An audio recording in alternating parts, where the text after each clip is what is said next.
Hello everyone, welcome to વિભૂતિસ cooking corner. આજે આપણે બનાવીશું સાંજના નાસ્તા માટે ચટપટો એવો લેફ્ટઓવર રોટલીમાંથી દેશી ચાઇનીઝ ભેળ. તો ચાલો બનાવવાનું શરૂ કરીએ. દેશી ચાઇનીઝ ભેળ બનાવવા માટે અહીં સૌથી પહેલાં મેં 5 થી 6 નંગ જેટલી ઠંડી રોટલી લઈ લીધી છે. ત્યારબાદ અહીં રોટલીના આવી રીતના રોલ વાળી લઈએ.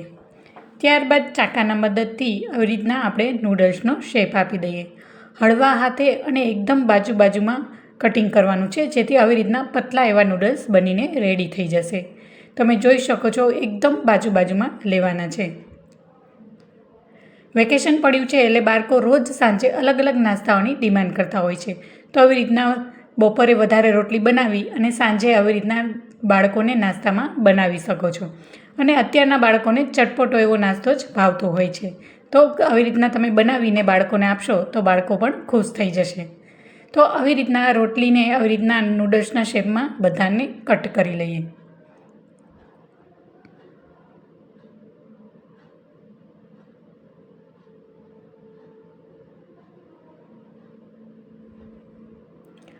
હવે આપણે જે આ રોટલીના જે નૂડલ્સ છે એ કટ થઈ ગયા છે અને આવી રીતના હાથેથી આપણે છૂટા કરી લઈએ.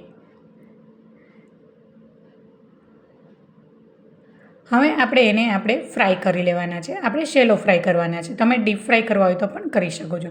સૌથી પહેલાં અહીંયા મેં વેજીટેબલ્સમાં ઝીણું સમારેલું ગાજર, કેપ્સિકમ, નાનો એવો ટુકડો આદુનો, ઝીણા સમારેલા લીલા મરચાં, ડુંગળી અને કોબી લીધી છે. અહીં તમે લીલી ડુંગળી પણ લઈ શકો છો. હવે અહીંયા એક પેનમાં મેં થોડુંક તેલ લીધું છે. અહીં તમારે ડીપ ફ્રાય કરવો હોય તો પણ કરી શકો છો. હવે આ રોટલીના નૂડલ્સને આપણે આવી રીતના છૂટા તેલમાં એડ કરી દઈએ અને આપણે એકદમ કુરકુરા અને ડાર્ક બ્રાઉન થાય ત્યાં સુધી શેકીશું.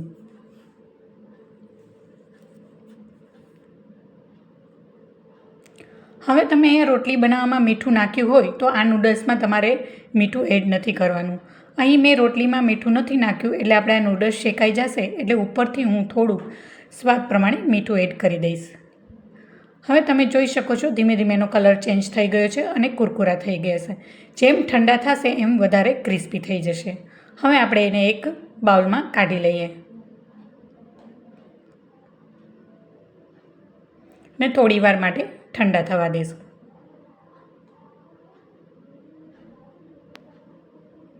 હવે આપણે જે શાકભાજી છે એને સોતળી લઈએ. અહીં મેં થોડુંક તેલ એડ કર્યું છે. ત્યારબાદ અહીં ઝીણું સમારેલું લસણ છે એને એડ કરી દઈએ.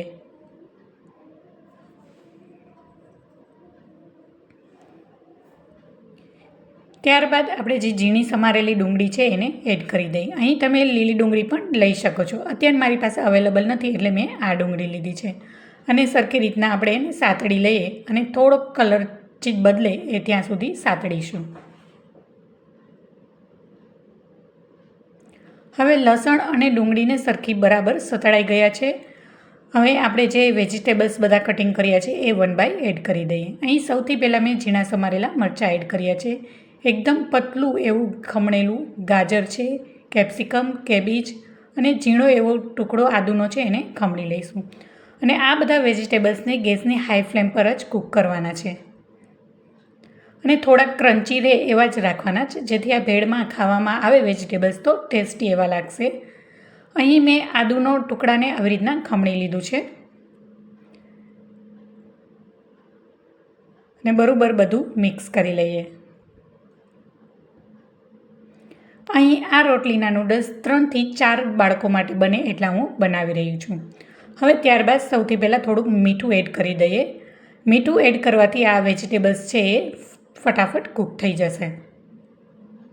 અહીં આપણે વેજીટેબલ્સના ભાગનું જ મીઠું એડ કરવાનું છે. ત્યારબાદ 1 ચમચી જેટલો ડાર્ક સોયા સોસ એડ કરી દઈએ. ત્યારબાદ 1 થી 1.5 ચમચી જેટલો અહીં મેં પિઝા પાસ્તા સોસ લીધો છે. તમે શેઝવાન ચટણી પણ લઈ શકો છો. તમારા ટેસ્ટ પ્રમાણે જે ભાવે તે લઈ શકો છો. ત્યારબાદ 2 મોટી ચમચી જેટલો ટોમેટો કેચઅપ લીધો છે. ટોમેટો કેચઅપ નાખવાથી ટેંગો એવો ટેસ્ટ આવશે આ નૂડલ્સમાં. ત્યારબાદ અડધી ચમચી જેટલો મરી પાવડર નાખી દઈએ ને બરાબર આ બધા વેજીટેબલ્સને મિક્સ કરી લઈએ. ને ગેસની ફ્લેમને હાઈ જ રાખવાની છે. અને કન્ટિન્યુ 1 મિનિટ માટે ચલાવતા રહેશું.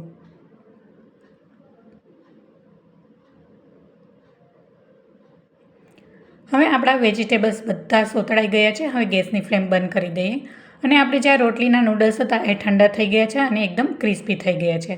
પહેલાં કીધું મેં તમને એમ કે મીઠું મેં રોટલીમાં નહોતું નાખ્યું એટલે ઉપરથી હું મીઠું થોડુંક એડ કરી રહ્યું છું. જો તમે બનાવવામાં રોટલીમાં મીઠું નાખતા હો તો તમારે મીઠું એડ નથી કરવાનું.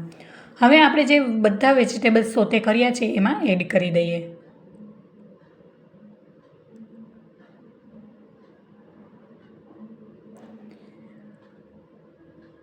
હવે આ મિશ્રણની ઉપરથી આપણે કોથમરી એડ કરી દઈએ. અહીં તમે લીલી ડુંગળીના પાન પણ નાખી શકો છો. આ રેસીપી જોતાં જ કોના મોઢામાં પાણી આવી ગયું એ કોમેન્ટમાં જરૂર જણાવજો. જો રેસીપી ગમી હોય તો તમે આજે જ આ નૂડલ્સ બનાવજો તમારા બાળકો માટે. હવે આને 2 ચમચાની મદદથી આવી રીતના મિક્સ કરી લઈએ. તો તૈયાર છે આપણી ટેસ્ટી અને ચટપટી એવી લેફ્ટ ઓવર રોટલીમાંથી બનાવેલી ચાઇનીઝ ભેળ. હવે આપણે એને સર્વિંગ પ્લેટમાં લઈ લઈએ. હવે આપણે જે ભેળ બનાવી છે એને આપણે પ્લેટમાં એડ કરી દઈએ. હવે ઉપર કોથમરી આપણે એડ કરી દઈએ.